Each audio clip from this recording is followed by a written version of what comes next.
Salut à tous, bienvenue ici à AKS Public Health News. Aujourd'hui, je viens vous parler d'une urgence sanitaire en République démocratique du Congo. Une nouvelle épidémie d'Ebola a été déclarée dans la province du Kasaï, zone de santé de Boulapé.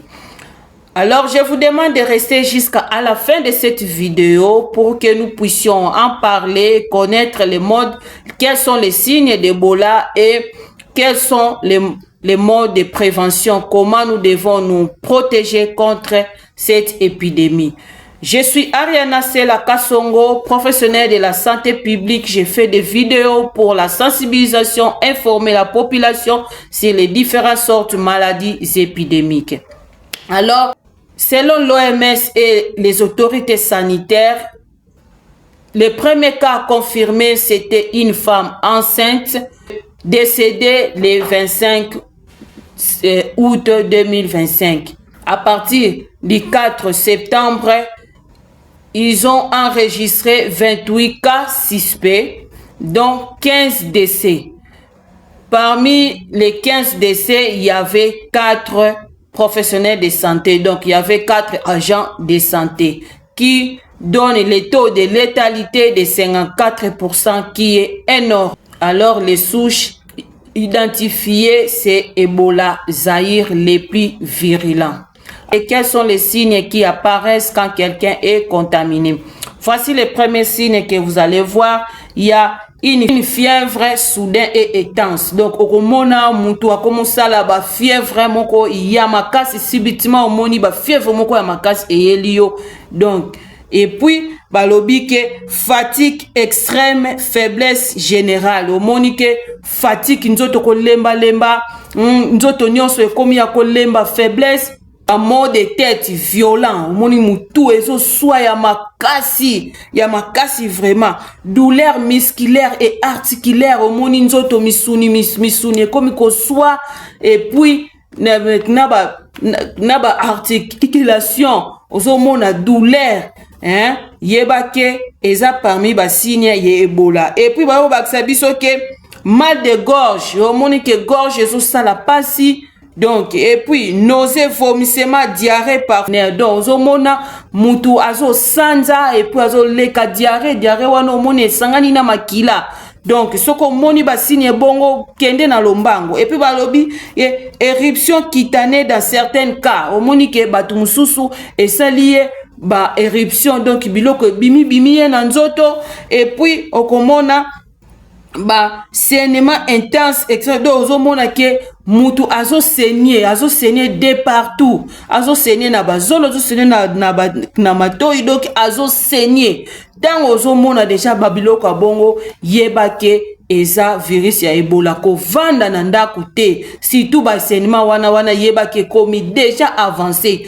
Mbala moko kende na hôpital ko vanda na ndako te, kende na hôpital. Alors ba biso comment nous devons nous protéger par rapport à cette épidémie? La mode de protection, la mode de prévention. Comment nous devons nous prévenir? Comment se prévenir par rapport à cette épidémie?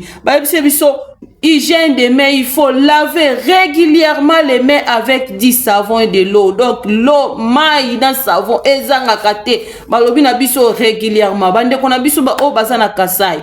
Dans zone de santé à Boulapé, s'il vous plaît, restez vigilants, lavez régulièrement les mains avec du savon ou même solution chlorée. Voilà, c'est très important. Il faut laver les mains. Tant union so foko sokola kama boko na yo. Osimba lo côté sokola kama boko na yo na savon na maille propre ou soit solution chlorée. Évitez les contacts avec les personnes malades et l'air fluide corporel. Donc, ozomona ke il faut éviter, ozomona mutu azo présenter ba diarrhée, ba vomissement, ozomona azo sumba nyena esangana na makila. Donc, toute personne qui représente toutes sortes de signes que nous venons de citer, il est malade, il faut éviter d'être en contact avec cette personne. Quand vous voyez directement là, appelez, envoyer la personne à l'hôpital. kozala contact na mutu wana te, même mai na ye ya misu, masuba na ye, salive na ye, tout ce qui est liquide oyo nyonso mutu wana azo produit mutoki mai ya misu, masuba, popo na yo, je sais pas quoi, tout ce qui est liquide corporel de la personne qui est malade, il faut éviter de toucher cette histoire. Et puis, bien cuire la viande et éviter la consommation de viande de brousse. Ozo monake bino kuna boza na nini na Kasai, ba chasseur baza ba kokende ko boma banyama na bazamba ba yeli bino kolia te, éviter de manger la viande. Et puis quand tu sais que tu es en train de préparer la viande, il faut bien cuire. Toki sa yango bien, lamba yango bien, on s'assurer que etoki bien et lamba mi bien na maya propre et lamba mi bien. Et puis kolia biloko, kolia musuni oyo e uti na ba zamba te na ba brouste.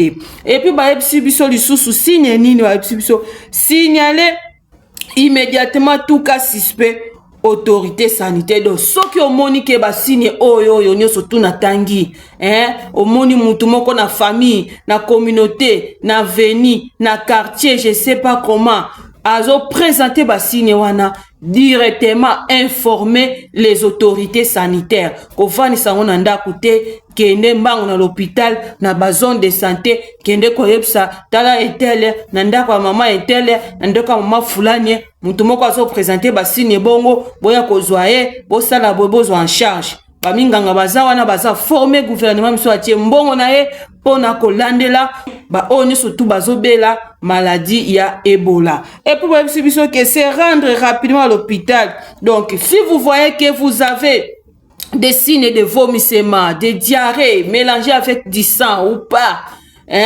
faiblesse, donc Nyon surtout basainement partout. Donc quand tu vois tous ces signes là que nous venons de citer, allez directement à l'hôpital pour aller se faire soigner. Là-bas, les infirmiers, les médecins sont là, ils sont payés pour ça, ils vont te soigner. Et puis respecter les conseils des équipes sanitaires et participer aux campagnes de vaccination et faites partie des personnes ciblées. Donc ceux qui ont moniqué bazo ça la campagne de vaccination bande konangai bino boza déjà kuna na Kasai to yebi situation o ezo le kakuna vraiment oyoki ke bazo lobela makambo vaccin ko la pongite zwa vaccin na yo pour se protéger contre Ebola. Yangona bande konanga ya Public Health News na suki lelo toyeli poto lobela épidémie oyo ezo nyokola bande kona biso na province ya Kasai. Vraiment bo partager vidéo oyo bo partager yango bande konyo surtout baza bisika oyo place no surtout to lobina ba oyo baza ba frontière oyo pembeni na Kasai.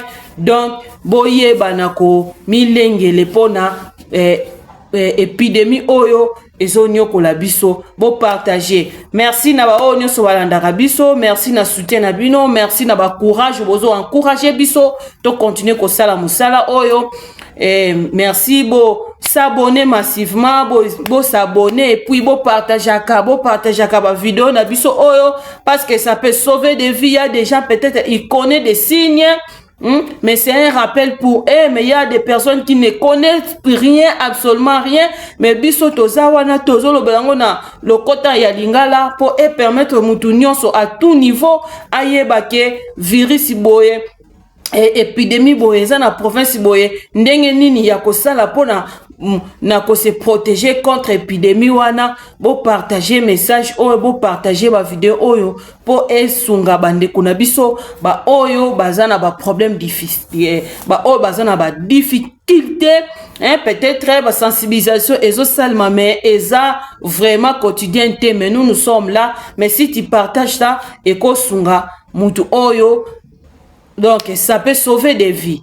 Merci bande ko balandi ya Public Health News. Tokutana bino na prochaine vidéo. Nzambe a continuer ko batela bino, bo s'abonner massivement et bo partager, bo like émission, surtout vos commentaires dans ma chaîne YouTube. Bo kene na chaîne YouTube naza na posa ba commentaire na bino na chaîne bo kende bo commenter kuna, même si je partage dans le Facebook, mais si vous entrez bo cliquez lien wana boke na lien à YouTube et que na vidéo il y a une partie des commentaires, s'il vous plaît vous commentez plus là-bas que par rapport au Facebook. Merci beaucoup, que Dieu vous protège, on se retrouve à la prochaine vidéo, bye.